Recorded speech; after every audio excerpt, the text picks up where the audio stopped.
Hey everyone. So in this video, before we move on and talk about all the constraints there are and how to use them, I want to give you a rough overview of them. And I know at this point it's more theoretical, even though I will show examples of it, but it's, I think, important to get some kind of context of all the constraints we have, because as you see, it's quite a lot. And also this video is intended for you to come back to it later to kind of, if you forgot about stuff, so that you are able to choose the right constraint for the right job. Now, the first one to mention, almost forgot about this, is the cloth constraint itself. And this is the one we already saw, just simulating soft surfaces. And just to remember, we will look at this later on, this is actually a combination of two constraints, the distance constraint and the bend constraint. We've seen that in the form of the stretch and bend stiffness. Then the first constraint that we haven't looked at yet is the pin to world constraint. Actually not really a constraint, it's more of a technique built in, but it's important nonetheless, and I put it as a constraint, which is pinning to world, which simply means I pin an object on certain points into space, and those points will not move anymore. So the connection here is between a Vellum object and the world. It's not breakable, which means there is no system in place so that some kind of impact can break it, which is important to understand. And at the same time, you also can't dynamically create it. And this is what breakable and dynamic here means, because certain constraints you can, during your simulation, you can create. So imagine if something sticks to something because it's sticky, then the connection is not there before the contact is happening. So this is what dynamic means. And pinning to the world is neither breakable nor creatable dynamically during the simulation. And again, an example for this would be a cloth hanging on a wall. The next one is using the same technique, just a little checkbox that you have to add to it, and that is pin to animation. And the idea here is that your geometry that you use as your Vellum simulation can be animated, and the system can take certain points and follow the animation. This could be interesting for something like a curtain or something, where you animate the top part and except the top parts, everything else will be simulated, but the top part follows the animation that is on the input geometry already. Then you have pin to target. That's a bit hard to understand because it's quite special in the way that it's not a hard follow, it's a soft target. So that means it will not always one-to-one follow the position it's supposed to have, like in pin to animation, for example, but it's more like you're telling the points that they are supposed to reach that position. But there are all kinds of stuff that could prevent them from reaching it. For example, any kind of force like gravity, or an object that it collides with.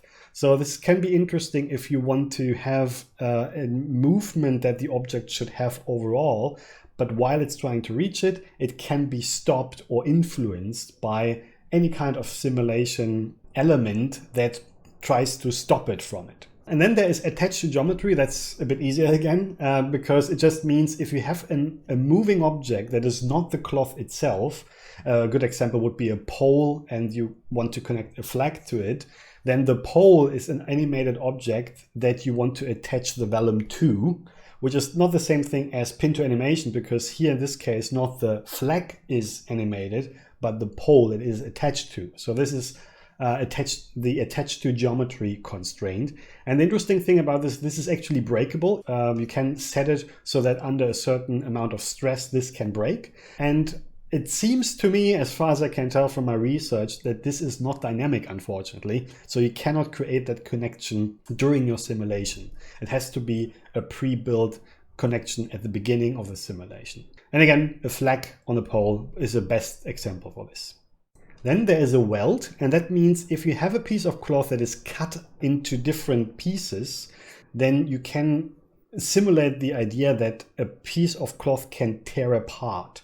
And what's important here is to understand that it basically constrains a Vellum cloth to itself and has a very specific condition, and that is that the points it connects have to be perfectly aligned on top of each other. This is special because we have to understand that in context of the next constraint. So the best use for this is you have something that is actually the same piece of cloth, but you cut it in pieces, and then you want to make sure that you kind of sew it together again so that you can then break it on that particular cut. This is important to understand in comparison to the next one, which is stitch points. This is if you want to sew two parts of cloth together. So it doesn't have to be the same piece of cloth. It can be two different ones. And cloth, by the way, can also be a curve. So it doesn't have to be a vellum cloth, but a vellum object in general, like a vellum curve, like a string. So if you want to have a shirt attached to a simulated line, then you could do that with the stitch points. The important thing here is that it doesn't have to perfectly align on top of each other. It can even have a gap in between. And there are certain cases where you want that. Imagine you want to, sew the arm to the rest of the body of a piece of cloth, or a shirt, like we said here, a shirt on a line. So whenever you have multiple pieces of vellum, you want to connect them, this is the constraint you need. And then finally you have glue, and glue is between two vellum objects that can stick to each other on the surface, not necessarily between points, but in general on the surface. And this is usually for sticky stuff. So the interesting thing about this is breakable, just like weld and stitch points, but it's also dynamically creatable. And this is, like we just said, for a dynamic sticky connection, for example, where something is not sticky when there is a distance between the two objects, but as soon as it gets closer during the simulation, this connection can be dynamically created, which the glue constraint is mainly used for.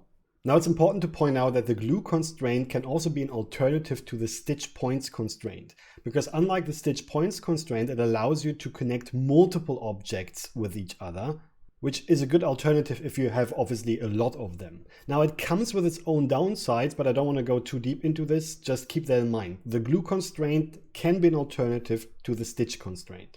And then finally, with Houdini 19 comes an interesting constraint, and that is the match shape constraint. The idea here is to turn something into a rigid object, which is actually kind of weird because the whole point of Vellum is to simulate soft or deforming objects. Now match shape is doing the opposite, and this is why it kind of doesn't fit here. This is made to create rigid geometry. Now we have our own simulation type for creating rigid geometry, and that is the RBD system that we will look at in the next main chapter. But the idea here is if you want to combine a rigid object with a soft simulation, you can do this now with Vellum as well. Of course, we will talk about this topic in a dedicated video.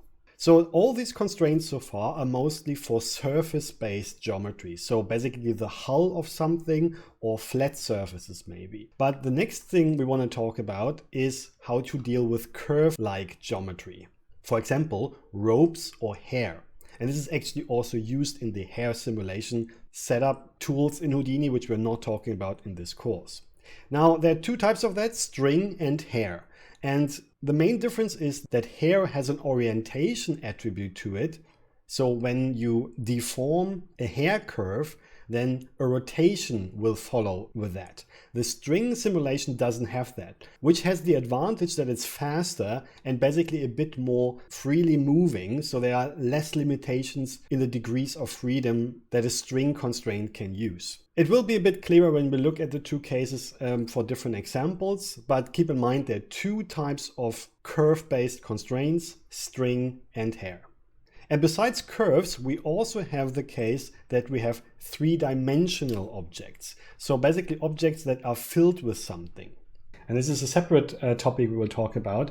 And here you can create three-dimensional objects that are soft. And they kind of behave pretty similar. And the first one is pressure, and this is like you have some kind of volume inside of your object. For example, air or gas that is non-compressible. This is the best way of describing it. So just a balloon with water in it, or a balloon with air in it, something like that. Some kind of atmosphere inside, or material inside of or volume inside of the object. Then there's struts, which is basically like struts between the opposite walls inside of an object. And this is made for making something, soft and jiggly, like jelly. And the next one is the same. Here we rebuild the object not in form of struts between the walls, but we completely rebuild the thing with tetrahedrals. But we just have to remember that struts are basically faster, whereas tetrahedrals are basically more precise and give you more detail. And then finally, there are even more exotic versions of Vellum, and that is when you want to simulate grains or fluids. Now this is interesting because by default Vellum was not made to cover these kind of simulation types. We've already looked at grains in the context of pops, and we also will look at fluids in the context of flip simulations. But side effects notice that you can actually simulate those types with Vellum, and there are certain cases where it makes sense to do that. So in the bonus chapter we will look into these topics, but just keep in mind Vellum can actually be used to simulate grain, so for example snow or sand, but also fluids like water and honey. Keep in mind already, not as efficient of course as with flip simulations, but nonetheless it's an interesting topic that we will cover in the bonus chapter. So I hope this was helpful and see you in the later videos. Cheers.